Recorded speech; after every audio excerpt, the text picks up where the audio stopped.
একদা এক গ্রামে অর্জুন নামের এক যুবক থাকত। সে খুবই গাছপ্রেমী ছিল এবং সারাদিন গাছপালা নিয়েই থাকত।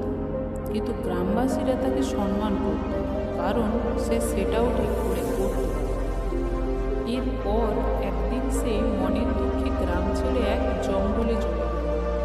সেখানে তার সঙ্গে এক সন্ন্যাসীর দেখা হলো। অর্জুন সন্ন্যাসীকে তার সব দুঃখের কথা খুলে বলায় সন্ন্যাসী তাকে এক আশ্চর্য বীজ দিয়ে বলল, এই বীজ থেকে যদি তুমি ফল ফলাতে পারো তবে গ্রামবাসীরা তোমাকে সম্মান করবে ও ভালোবাসবে, কিন্তু তার জন্য তোমাকে ধৈর্যের পরীক্ষা দিতে হবে। এরপর অর্জুন সেই বীজ নিয়ে গ্রামে ফিরে আসে এবং সেই বীজ রোপণ করে ও তার পরিচর্যা শুরু করে। এইভাবে বহুদিন কেটে যায়, কিন্তু সেই বীজের অঙ্কুরোদ্গম না হওয়াতে অর্জুন খুব ভেঙে পড়ে এবং গ্রামবাসীরা এই দেখে তাকে নিয়ে হাসাহাসি শুরু করে। এরপরে অর্জুন কারণে অকারণে গ্রামবাসীদের সঙ্গে বিভিন্ন তর্কে বিতর্কে জড়িয়ে পড়ে। কোনো উপায় না দেখে অর্জুন তার পরিবারের সঙ্গে পরামর্শ করে কোনো ফল না পেয়ে আবারও জঙ্গলে ফিরে যায়। সেখানে গিয়ে আবারও সেই সন্ন্যাসীর সঙ্গে তার দেখা হয়। তারপর অর্জুন সব কথা তাকে খুলে বলায় সন্ন্যাসী বলেন, আমি তো তোমাকে পূর্বেই বলেছিলাম তোমাকে ধৈর্যের পরীক্ষা দিতে হবে, কারণ ধৈর্যের ফল সবসময় মিষ্টি।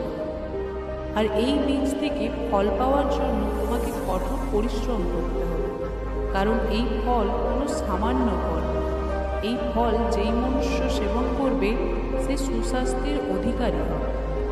সন্ন্যাসীর সেই কথা শুনে অর্জুন গ্রামে ফিরে আসে এবং গ্রামবাসীর সমস্ত তুচ্ছ-তাচ্ছিল্যকে উপেক্ষা করে মন দিয়ে আবারও বীজটির পরিচর্যা শুরু করে এবং অল্প দিনের মধ্যেই সেই বীজ অঙ্কুরোদ্গম হয়ে গাছ আস্তে আস্তে বেড়ে উঠতে থাকে। অর্জুনের এই ধৈর্য দেখে গ্রামবাসীরা খুব খুশি হয় এবং অর্জুনও খুব আনন্দিত হয়। সময়ের সাথে সাথে সেই গাছ আরও বড় হয়ে ফল দেয় এবং সেই ফল গ্রামবাসীরা অর্জুনের কাছ থেকে সংগ্রহ করে এবং সুস্বাস্থ্য পায়। এইভাবে অর্জুন গ্রামবাসীদের থেকে সম্মান ও ভালোবাসা অর্জন করে। এই গল্প থেকে আমরা এই শিক্ষা পাই যে মানুষের জীবনে উন্নতির চাবিকাঠি হলো ধৈর্য।